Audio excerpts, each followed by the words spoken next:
नमस्कार। आप देख रहे हैं आरडी न्यूज। मैं आपका राष्ट्रवादी पत्रकार वीडी पांडे, संपादक के मन की बात राष्ट्र के साथ। इस समय देश में आखिर चल क्या रहा है? जो सर्वोच्च न्यायालय उनमें बैठे मिलोडों को आज आजाद भारत के 70 साल, पूछता हूं उनसे भारत कि आजाद भारत के 70 साल बीत जाने के बाद भगवान राम, जो भारत के कण कण में, रग रग में, रोम रोम में, हर हृदय में बसे हैं, भगवान आराध्य राम, उनको आजाद भारत में, जबकि हमारा खुद का संविधान विधान सिस्टम था, हमारी अपनी न्यायपालिका थी, हमारी अपनी व्यवस्था थी, उसके बाद हमारे आराध्य प्रभु श्री राम को 70 वर्षों के बाद न्याय मिला और वो तंबू से दिव्य भव्य मंदिर में आए। इसका श्रेय देश के यशस्वी प्रधानमंत्री नरेंद्र भाई मोदी और उत्तर प्रदेश के यशस्वी सीएम योगी आदित्यनाथ को जाता है। वरना ये अदालतें तो आंख में पट्टी बांधकर न्याय कर रही थी।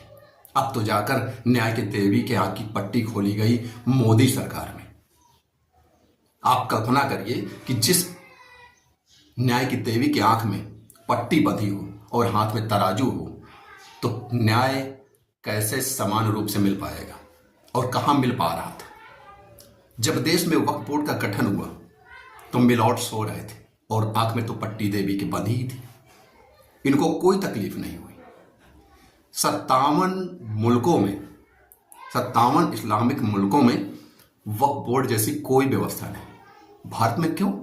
वक्फ बोर्ड तो भारत में होना ही नहीं चाहिए, लेकिन राष्ट्रहित जन कल्याण के लिए यदि तथा कथित बनाए एक वक्फ बोर्ड में संशोधन कर दिया गया तो उस पर मिलोट को क्या तकलीफ हो गई? किस हरिश्चंद्र वाली भाषा बोल रहे हैं आप?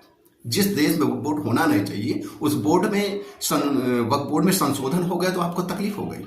और उसी वक्फ बोर्ड में कांग्रेस की सरकारों ने लगातार संशोधन कर करके उसको असीमित शक्तियां दे दिया।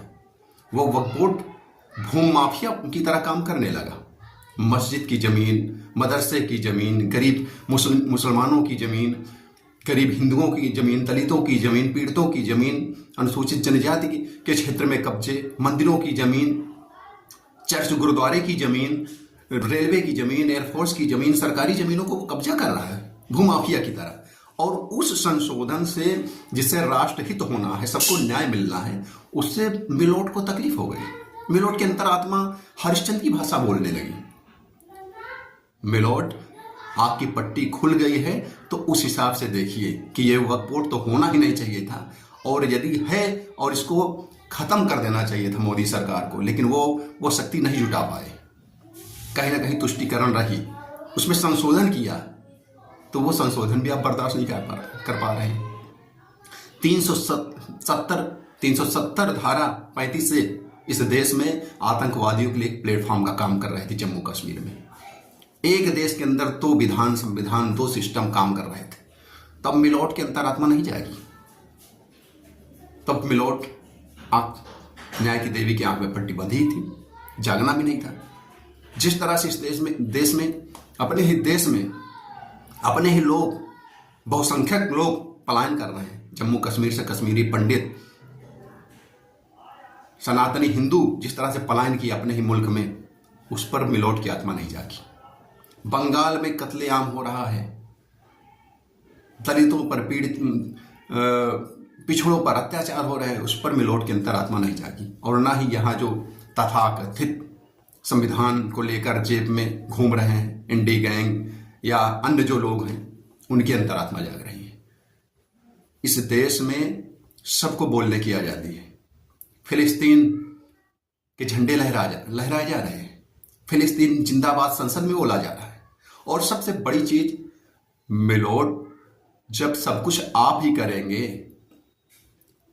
तो इस देश के राष्ट्रपति का, इस देश के उपराष्ट्रपति का, इस देश की संसद जो जनता चुनती है, सांसदों को, जो लोकसभा, राज्यसभा और राष्ट्रपति के संयुक्त एक संसद बनती है, जो नियम कानून देश के कल्याण, जनहित के लिए बनाती है, उसका क्या? सब कुछ आप ही निर्णय कर देंगे। मिलोट, इस देश की संसद ने पहली बार 2014 के पहले बाद कुछ सही काम किए हैं, वरना न्याय की देवी की आंख में पट्टी बांधी हुई थी और मिलोट की अंतरात्मा सो रही थी, जो आज हरिश्चंद्र की तरह बात करते हैं। वक्फ बोर्ड इस देश में होना नहीं चाहिए था, प्रथम दृष्टि से होना ही नहीं चाहिए था इस देश में वक्फ बोर्ड। देश का विभाजन धर्म के नाम पर हुआ। यहां का जो मुस्लिम था पाकिस्तान चला गया, उसने पाकिस्तान मांगा था जिन्ना के नेतृत्व में, और वहां का हिंदू हिंदुस्तान में आ गया। तो यहाँ की जो जमीनें थी वो तो यहाँ जो लोग आए उनको भी चाहिए थी ना, वहां तो अपनी जमीन छोड़ के आए थे पाकिस्तान में, तो यहाँ वक्फ बोर्ड क्यों? लेकिन तथाकथित पंडित नेहरू खानदान ने वक्फ बोर्ड के रूप में एक भूमाफिया बना दिया।